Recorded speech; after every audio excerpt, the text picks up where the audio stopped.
такі фільми, які відправлялися на змивку, які вдалося зберегти, це, по суті, це унікальні фільми. Чи були в радянських чиновників підстави нищити оригінали?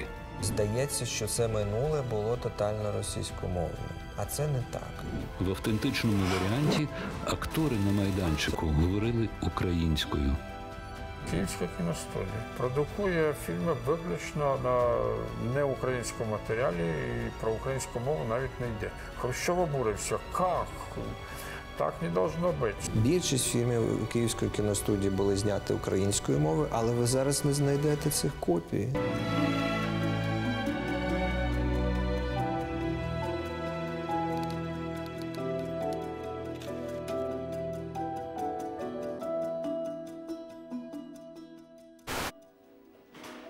У липні 2013 року у Маріупольському кінофонді знайдено єдину україномовну копію культового українського фільму «За двома зайцями». Подію подали як сенсаційну знахідку. Хоча кожна сенсація здебільшого збіг обставин. Учасникам подій лише варто опинитися в потрібний час у потрібному місці. В цій сфері пошуків архівного кіно, яке вважалося довгий час втраченим, багато випадковостей і таких сюжетів доволі детективних. Збирання та архівація кіноспадщини – процес надто клопіткий, повільний, малозрозумілий широкому загалу. Примірник культової комедії знайшовся в процесі саме такої роботи. Але сенсаційного присмаку знахідці надало відкриття. Знайдено не копію, а оригінал. Це україномовна версія фільму, тобто оригінальна, бо фільм був знятий з українською доріжкою, і видно по ліпсингу, що він був знятий українською мовою. Відомо, що головний актор росіянин вивчив українську мову. Головне у чоловіка не деньги, а натуральна хворма. Головне у людини не гроші, а натурально хворма. Маргарита Криницина, виконавиця головної ролі у фільмі «За двома зайцями», не раз говорила мені, що Сергію, ми ж знімали фільм українською мовою. Вот я русская актриса, но я хочу, вот, де ж українська версія? І мені це теж було цікаво, де. Хватит, папа, хватит, мама. Папенька и маменька, не тяните дело. Церкви ждет поп. Хоп. Годі, тато, годі, мамо. Папенька, маменька, не тяните дело. Церкви дожидает пип. Піп. І це спонукало нас до подальших пошуків і особливо до переговорів з тими 7, а на той час, по-моєму, вже 6 обласними кінопрокатами, які ще існували. Небайдужа до культури спільнота заговорила про навмисні спроби знищення саме україномовних фільмокопій. Тож почалися розмови. Десь точно є ще поклади стрічок, створених у підрадянський час з оригінальними українськими звуковими доріжками. А також, що тоді були відчайдухи, які рятували ці фільми від знищення. Режисери, оператори свою роботу тими чи іншими шляхами намагалися якось забрати додому і зберегти. Таким чином ми зберегли, насправді, величезну кількість кінофільмів в операторів вдома, наприклад, в таких відомих, як Сергій Буковський, Едуард Тімлін і так далі, в яких вдома позберігалися ті копії фільмів, які уже безпосередньо в державних структурах вони були знищені. Версія про боротьбу радянської влади з українською мовою в кінематографі та зачищення мовного простору, хоч і не прямо, та все ж таки підтверджується авторитетними кінознавцями. За радянських часів більшість фільмів, продукованих на кіностудіях України, знімалися в двомовному режимі. Точніше, виготовлялися копії російською і українською мовами. Тут більшість фільмів, вони саме спрямовані на російську мову. Хоча є і ряд фільмів, які зроблені українською мовою, нашими режисерами, славетними режисерами, які сьогодні є гордість нашої держави. Україна має всі підстави пишатися тим, що є однією з найстаріших кінематографічних країн у світі. Офіційним днем народження кіно вважається 25 грудня 1895 року, з часу першого кіносеансу братів Люм'єр у Парижі. Але мало згадують про те, що кіно почало розвиватися 2 роками раніше. А сталося це в Одесі. 1893 року одеський студент Йосип Тимченко розробив апарат під назвою «Кінескоп», придатний для фільмування та проекції. А 1896 року у приміщенні Харківського оперного театру фотограф Альфред Федецький демонструє кілька оригінальних хронікальних фільмів. Надалі кінохроніка, а пізніше документальне кіно стало візитівкою України. Серед тих, хто зберіг хроніку, згадують і Леоніда Могилевського. У 1920-х роках він працював на Київській кіностудії. І от у 27-му році він зняв такий фільм «Документи», який назвав «Документи епохи». Цей фільм розповідав про 20-ті, от з 900-х по 20-ті роки, які відбувалися на українських землях, зокрема в Києві. І цей фільм він змонтував із попередніх кінозйомок. Цінність хроніки була у тому, що серед іншого збереглися унікальні кадри із зображенням діячів української революції. Плівка зафіксувала Михайла Грушевського, Симона Петлюру, Володимира Винниченка, важливі державницькі події за їхньої участі. Зібрати все докупи було непростою справою і потребувало дипломатичних талантів. І Могилевський, він домовлявся з усіма. Він навіть домовлявся з оператором, які знімали в стані червоних під час громадянської війни, бо там є теж кадри. І домовлявся з оператором, які знімали там, які були в стані білих. Він міг домовитися з усіма, щоб здобути оцей матеріал. І фільм був змонтований, але ж, звичайно, він змонтований з ідеологічними інтертитрами. Інтертитри – спеціальні кадри. Вони містять прикрашений орнаментом текст, діалог або коментар. Текст вставляється під час монтажу між 2 епізодами.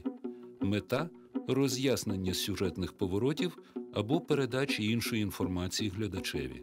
Використовувалися переважно в німому кінематографі. Глядач мав дивитися і трактувати ці події так, як подається в офіційній версії. Але ж інтертитри – це одне, а те, що візуальна картинка, яка зберігається, це інше. І от по інтертитрах теж можна вивчати, які ідеологічні посили були в той час. Так, це одна історія. А візуальна частина нам розповідає от живі кадри, яких немає ніде. Глядач більше вірив побаченому на екрані, аніж ідеологічно доцільним коментарям. Тому в 1930-ті роки з владних кабінетів надійшов наказ знищити оригінал документів епохи та усі наявні копії. Раніше ледве уникнув арешту і сам Могилевський. Йому вдалося втекти на захід. Але наказ про знищення фільму виконали не до кінця. До нас дійшла один примірник, тільки один примірник зберігся цього фільму.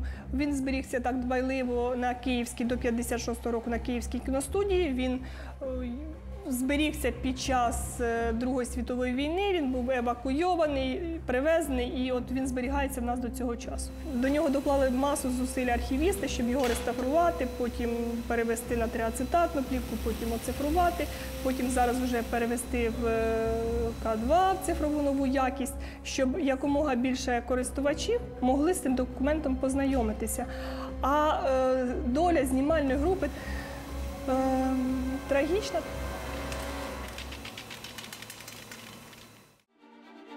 У створенні ігрового кіно Україна теж була серед піонерів. 1911 року на Катеринославщині Данило Сахненко знімає перший повнометражний німий фільм «Запорізька Січ». Сьогодні такі стрічки називають блокбастерами.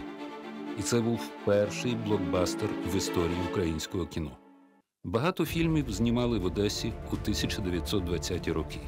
Згодом розпочала роботу також кіностудія у Києві.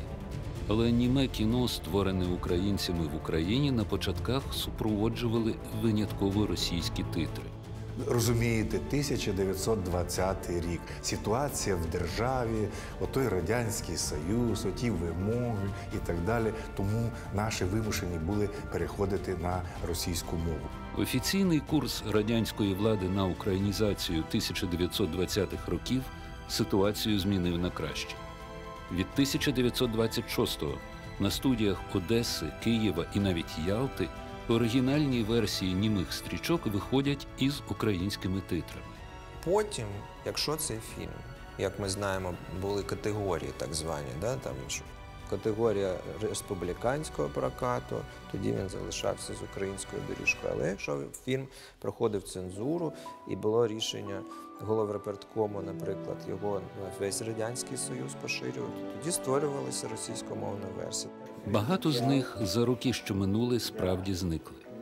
Проте зарано говорити про їхнє навмисне знищення за владним наказом. Ми опинилися в 30-х роках в такій ситуації, коли документальне кіно надходило на зберігання, мало б надходити, а ігрове кіно не надходило на зберігання. Пікантність ситуації полягала в тому, що вихідні матеріали, зрозуміло річ, передавалися на збереження в Госпільмофонд СССР Білої Стовби під Москвою. А туди здавалися, наскільки я знаю, фонограми тільки російської мови. Тобто україномовні фонограми лишалися тут. А оскільки архіву по збереженню ігрових фільмів не існувало, то, відповідно, і ці україномовні версії просто губились, зникали. Проблема в тому, що якщо ці версії україномовні не присутні в культурному полі, складається хибне уявлення про минуле.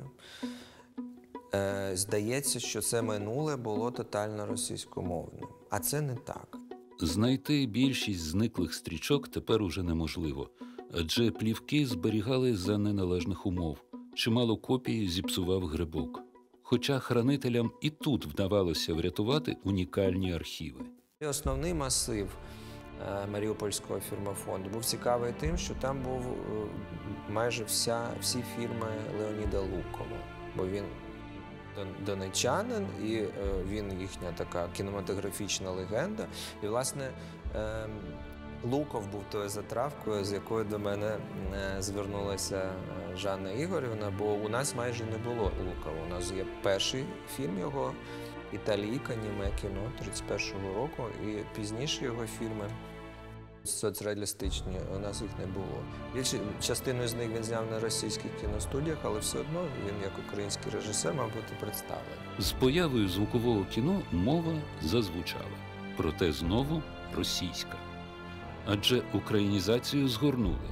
Причому українською навіть у часи відродження 1920-х та терору 1930-х дозволялося друкувати газети та книжки, грати у театрах і співати. Але на українську мову у фільмах існувало негласне табу. Ситуацію намагався виправити знаний уже на той час український режисер Олександр Довженко, який дивом уникнув репресій. У середині 30-х Довженко повернувся працювати до Києва. Він готувався знімати фільм «Щорс». Сталін замовив йому фільм про Щорса. Спочатку ім'я це було не виникало, але потім стало зрозуміло, що це Щорс, саме цей персонаж.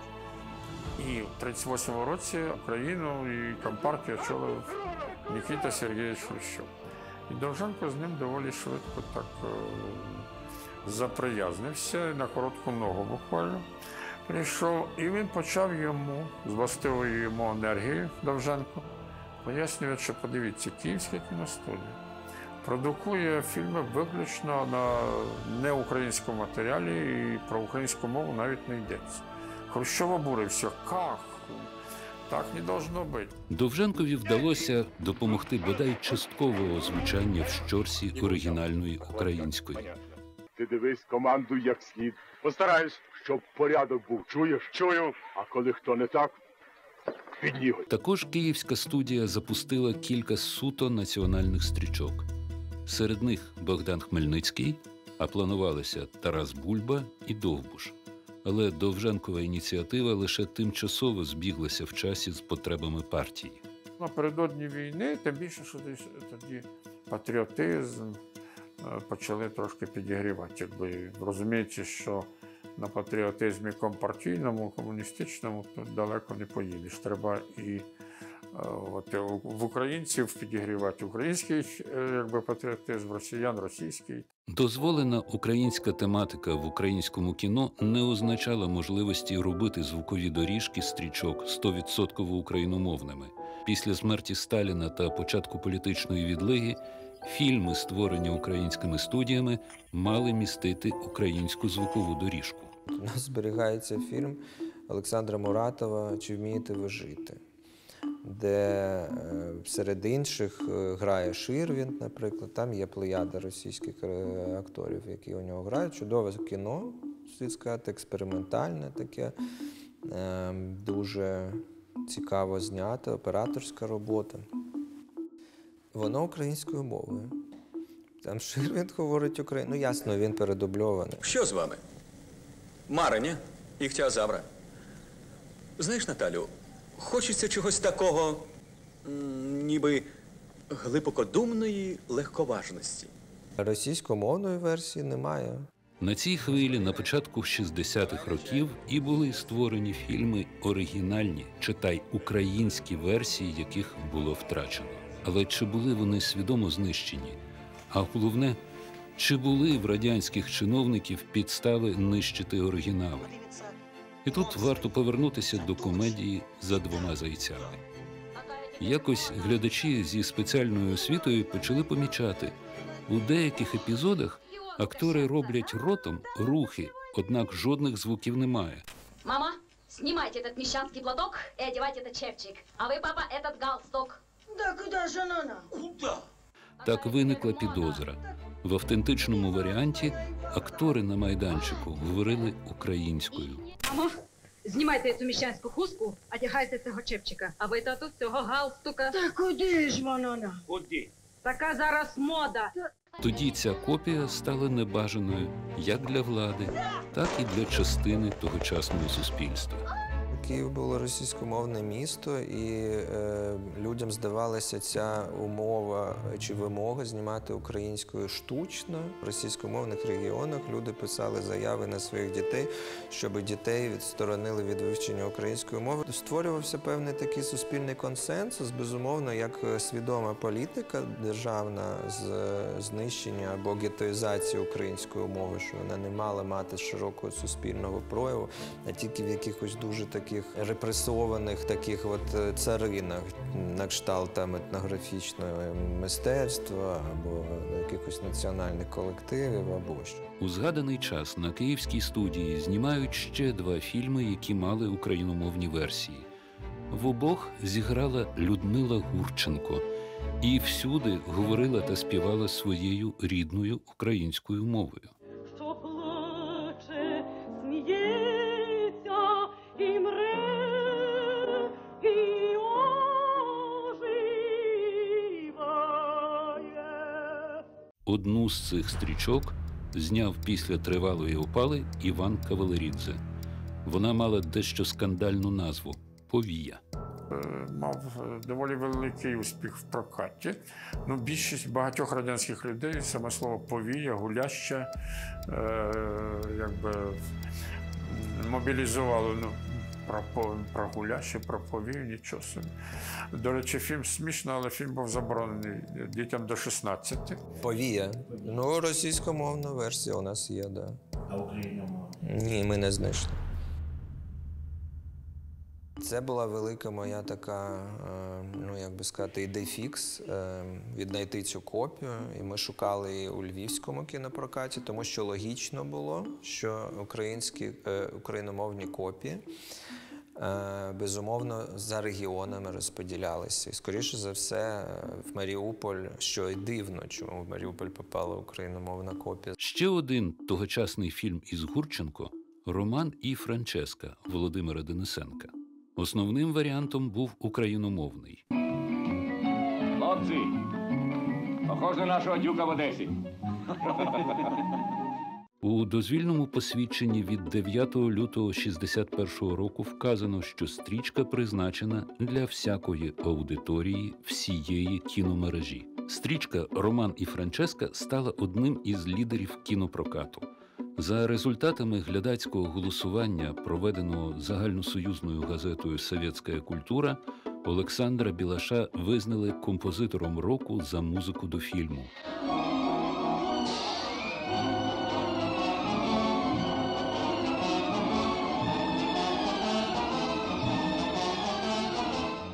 Зробили і російський дубляж, для якого тексти пісень Дмитра Павличка переклав поет Леонід Вишеславський. Але слід української версії і тут загубився.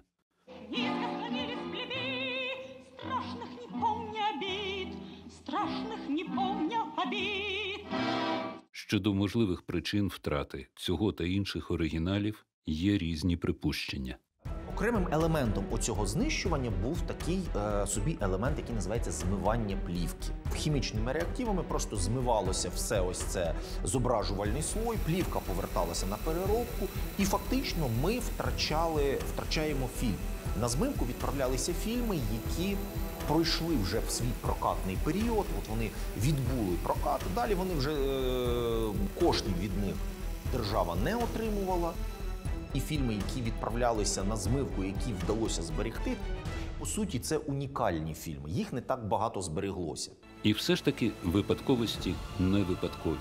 Не всякий фільм – це шедевр, але кожен – кіноспадщина.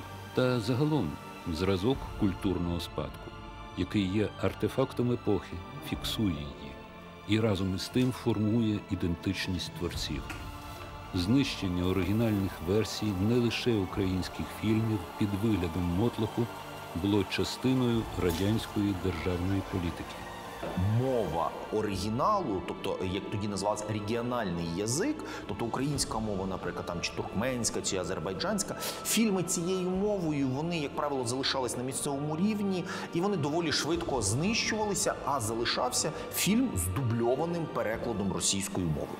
Ми до кінця не знаємо, де могла б ще зберегтися ця українська версія.